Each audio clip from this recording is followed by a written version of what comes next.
Hello everyone. दोस्तों, article के part 3 में आपका स्वागत है ना।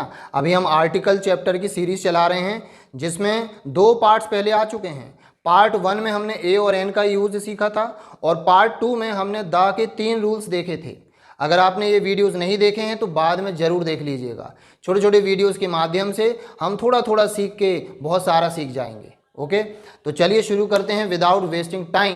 दोस्तों, पिछले वीडियो में हमने पढ़ा था कि द निश्चित नाउन में आता है, चाहे वो नाउन काउंटेबल हो, अनकाउंटेबल हो, सिंगुलर हो, प्लूरल हो, सब में आता है। बस नाउन निश्चित होना चाहिए और निश्चित होने की कुछ कंडीशंस हैं जो हमने पढ़ी। हमने इसके 3 रूल्स पढ़े थे, मैं आपको याद दिला दूं शॉर्ट में। पहला रूल था चर्चा होते होते निश्चित, यानी जब किसी नाउन की चर्चा पहली बार होती है तो अनिश्चित और दोबारा होगी तो निश्चित। जैसे yesterday I saw a man, the man was blind. कल मैंने एक आदमी देखा, वह आदमी अंधा था। तो देखो, पहली बार में अनिश्चित है और दूसरी बार में निश्चित हो गया है ना। और दूसरा रूल हमने देखा था चर्चा होते ही साथ निश्चित, यानी कभी कभी नाउन की चर्चा नहीं करनी पड़ती है, वो पहली बार में ही निश्चित हो जाता है। जैसे हमने किसी से बोला फैन चालू कर दो, स्विच ऑन द फैन, तो उसको पता है कौन सा फैन है ना, क्योंकि आप ये सेंटेंस वहीं बोलोगे ना जहाँ फैन है। कहीं भी तो नहीं बोल दोगे अचानक किसी रिक्शा वाले को रोक के कि स्विच ऑन द फैन। भाई, जहाँ पर फैन है वहीं बोलोगे, इसीलिए इसको हम बोलते हैं चर्चा होते ही साथ निश्चित। ये सेंटेंसेस कुछ खास जगह बोले जाते हैं ना, switch on the fan, switch off the light, close the door, open the window, where is the doctor.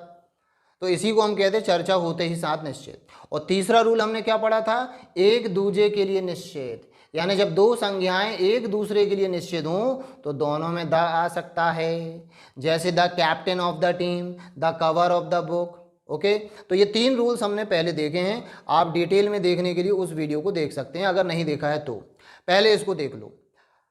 आज का पहला रूल यानी कि रूल नंबर 4 कहलाएगा, पहले के 3 और आज का हो जाएगा रूल नंबर 4। कभी कभी अगर किसी नाउन के पहले सुपरलेटिव डिग्री का एडजेक्टिव आ जाए तो नाउन निश्चित होता है और उसमें दा लगता है। ठीक है, नाउन के पहले क्या आना चाहिए, सुपरलेटिव डिग्री का एडजेक्टिव। तो अब ये सुपरलेटिव डिग्री क्या होती है, देखो आपने सुना होगा, बचपन में भी सुना होगा कि गुड बेटर बेस्ट होता है ना, गुड बेटर बेस्ट। तो वो जो बेस्ट है तीसरा वाला, उसी को तो बोलते हैं सुपरलेटिव। इसी तरह tall taller tallest, cold colder coldest, big bigger biggest, सब में देखो आखिरी में क्या लग रहा है, EST है ना। या फिर देखो beautiful, more beautiful, most beautiful, तो जिसमें मोस्ट लगा वो भी सुपरलेटिव है। तो सुपरलेटिव की पहचान है, या तो वर्ड के लास्ट में आपको मिलेगा ST या EST, या फिर शुरू में मिलेगा मोस्ट, ऐसे करके आप पहचान लेना है ना। अच्छा, ये बताओ गुड का मतलब क्या होता है। गुड यानी अच्छा, बेटर ज़्यादा अच्छा, बेहतर, और बेस्ट सबसे अच्छा। अब जरा सोचो, अगर कोई किसी फील्ड में सबसे अच्छा है तो वो एक ही होगा ना, और अगर वो एक ही है तो वो निश्चित है, और निश्चित है तो दा लगेगा, सीधी सी बात है। इसी तरह टॉल टॉलर टॉलेस्ट, टॉल क्या होता है, लंबा, टॉलर ज़्यादा लंबा, टॉलेस्ट सबसे लंबा। तो अगर कोई कहीं पर सबसे लंबा है तो निश्चित है, एक ही है, इसीलिए दा लगता है। एग्जाम्पल देखते हैं, Sachin is the best cricketer in India. Sachin India में सबसे अच्छा क्रिकेटर है। तो क्रिकेटर देखो क्या है, नाउन है, उसके पहले बेस्ट आ गया, हमने दा लगा दिया। या फिर Raju is the tallest boy in the class, तो बॉय के पहले देखो टॉलेस्ट है, दा लग गया। ठीक है, तो ये हो गया हमारा रूल नंबर 4। इसको शॉर्ट में याद रखेंगे, SDA करेगा निश्चित। हमें छोटी छोटी लाइन में याद रखना, ठीक है। SDA करेगा निश्चित, SDA बोले तो सुपरलेटिव डिग्री का एडजेक्टिव है ना, उसी का शॉर्ट फॉर्म ले लिया हमने। तो देखिए, अब 4 रूल्स हो गए हैं। पहला है चर्चा होते होते निश्चित, दूसरा है चर्चा होते ही साथ निश्चित, तीसरा है एक दूजे के लिए निश्चित, और चौथा है SDA करेगा निश्चित। ठीक है, चलिए अब देखते हैं रूल नंबर 5।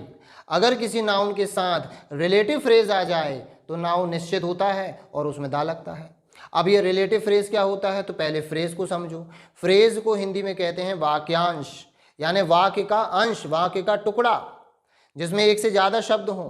किसी भी, याद रखो, किसी भी शब्दों के ग्रुप को फ्रेज बोलते हैं, है ना। जैसे अगर मैं बोलूँ मेरे घर के सामने एक बड़ा प्लेग्राउंड है, तो यहाँ पर जो आया ना, एक बड़ा प्लेग्राउंड, ये पूरा फ्रेज है। मेरे घर के सामने, ये भी फ्रेज है। तो फ्रेजेस बहुत सारे होते हैं, लेकिन हमें जिससे काम है उसका नाम क्या है, रिलेटिव फ्रेज। अब रिलेटिव का मतलब क्या होता है आम जीवन में, रिश्तेदार। और आप गौर करना, हमारे जितने भी रिश्तेदार हैं वो सब एक दूसरे की पहचान का काम करते हैं। हाँ, एक दूसरे के जरिए पहचाने जाते हैं। आप जब कहीं भी जाते हो और अपनी पहचान बताते हो तो पहले आप किसी ऐसे व्यक्ति का नाम लेते हो जिसको वो जानता होगा और फिर उससे अपना कनेक्शन बताते हो।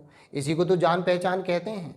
तो हम रिश्तेदारों से अपने आप को रिलेट कर पाते हैं, इसलिए उन्हें रिलेटिव्स बोलते हैं, रिश्तेदार बोलते हैं, है ना।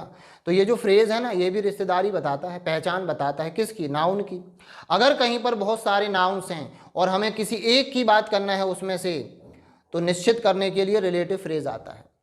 मान लो कहीं बहुत सारे लड़के खड़े हैं दूर और आपने इशारा करके बताया किसी को कि द बॉय।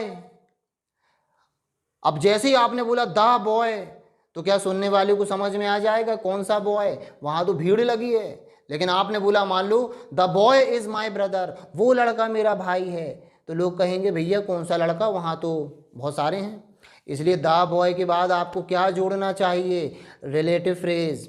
शब्दों का एक ऐसा ग्रुप जोड़ दो जो इस बॉय को बाकी बॉयज से अलग कर दे। कैसे? देखो, the boy with a blue shirt is my brother, यानी वो लड़का कौन सा? विद अ ब्लू शर्ट, नीली शर्ट के साथ, हाँ हाँ दिख गया, इज माई ब्रदर, मेरा भाई है। अब इसको हिंदी में क्या बोलेंगे? देखो, हिंदी में बहुत अच्छी लाइन में हम बोल सकते हैं इसको, वो नीली शर्ट वाला लड़का मेरा भाई है। हिंदी में देखो अपने आप वाला आ गया, और हमने रटा हुआ है विथ, मतलब के साथ। ये सब नहीं रटा करो भैया, कोई मतलब का नहीं है। हिंदी हिंदी के हिसाब से निकलेगी, इंग्लिश इंग्लिश के हिसाब से बनेगी।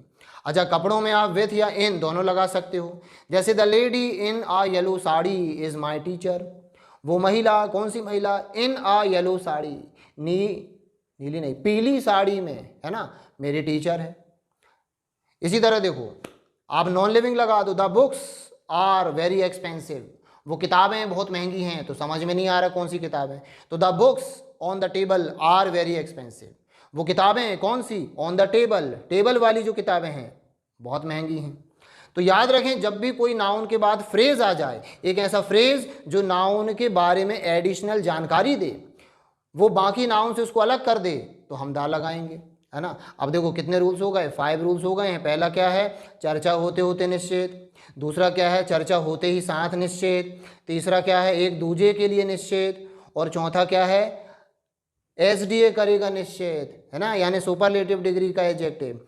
और ये पांचवा हो जाएगा आरपी करेगा निश्चित। आरपी बोले तो रिलेटिव फ्रेज, है ना। चलिए आज का आखिरी रूल देखते हैं।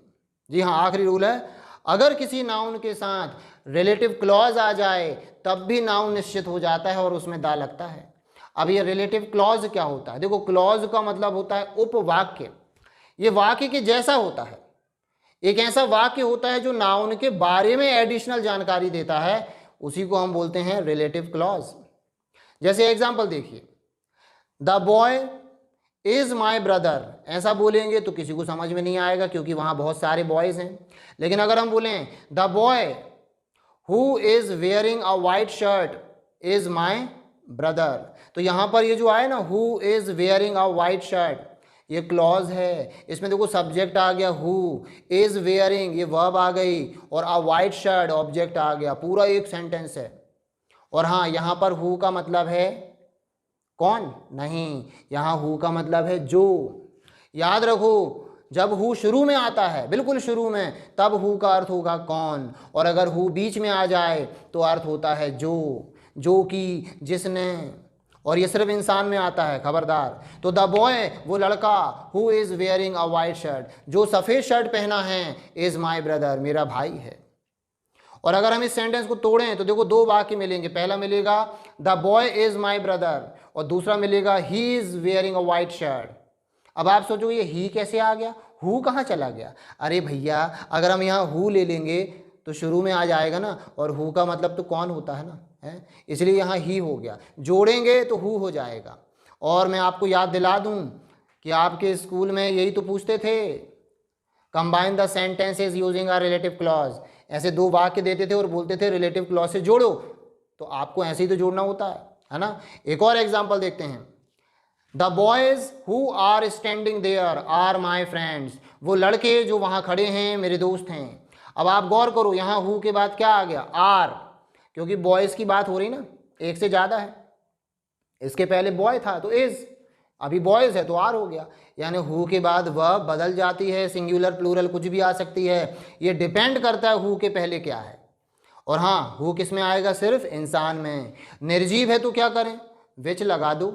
विच का मतलब भी होता है जो की। एग्जाम्पल देखो, the book which you had given me, वो किताब जो आपने मुझे दिए थे, वॉज वेरी इंटरेस्टिंग, वो किताब जो आपने मुझे दिए थे बहुत रोचक थी। तो यहाँ बुक की वजह से क्या आ गया? विच। ओके, तो इसी रूल को हम कहते हैं रिलेटिव क्लॉज। तो अब टोटल कितने रूल्स हो गए हैं? 6, है ना। इन 6 को 5 समझो, कैसे अभी बताते हैं, चिंता नहीं करना। 5 रूल्स हैं दा के बेसिक, बिल्कुल जो मैंने आपको बताए। पहला है चर्चा होते होते निश्चित, दूसरा है चर्चा होते ही साथ निश्चित, और तीसरा है एक दूसरे के लिए निश्चित, और चौथा है एसडीए करेगा निश्चित, और पांचवा है आरपी और आरसी करेगा निश्चित। आरपी बोले तो रिलेटिव फ्रेज, आरसी बोले तो relative clause. Okay, tata, bye bye, thank you, see you soon.